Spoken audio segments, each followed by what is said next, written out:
Newly installed Nurses Association of Jamaica President Dawn Marie Richards is reassuring Jamaicans that the dengue outbreak is under control.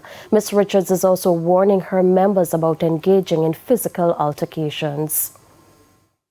A viral video of an altercation involving staff, security guards and visitors at the St. Anne's Bay Regional Hospital.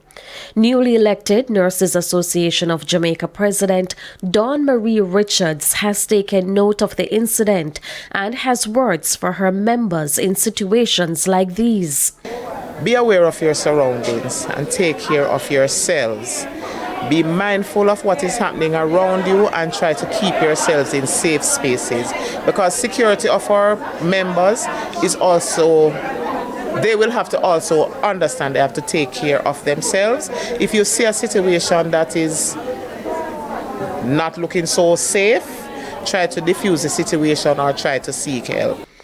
Turning to dengue, which is now in its outbreak stage in Jamaica, Ms. Richards feels there is no need to worry. Well, dengue is endemic to our country and we expect an outbreak at least every 4 years. So we have put systems in place, the wheels have been in motion to manage dengue as is necessary. Well, we have not had any expressions of concerns from our membership at this time, so we await to see what, if any, will come. But in terms of management, we have been able to manage dengue over the years. So we just implore persons to do what they have to do. In the meantime, Nurse Richards says there are still several outstanding issues the government needs to address in the health sector. There's a lot that we have to look at in migration.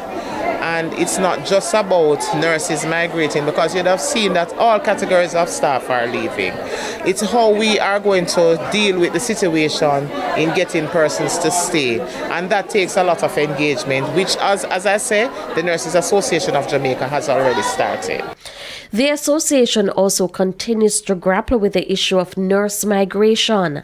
She says plans are in place to meet with the government to discuss retention strategies to try and keep some of the nurses. As I have already said, it's an engagement with government. We have our teams, we have our committees, and you would have realized that as a new president, we will have to meet with our membership and have our discussions. We have to get the information from membership to be able to articulate some of the challenges that they have. Based on those challenges, those are the things that we will present to see how best we can alleviate the migration.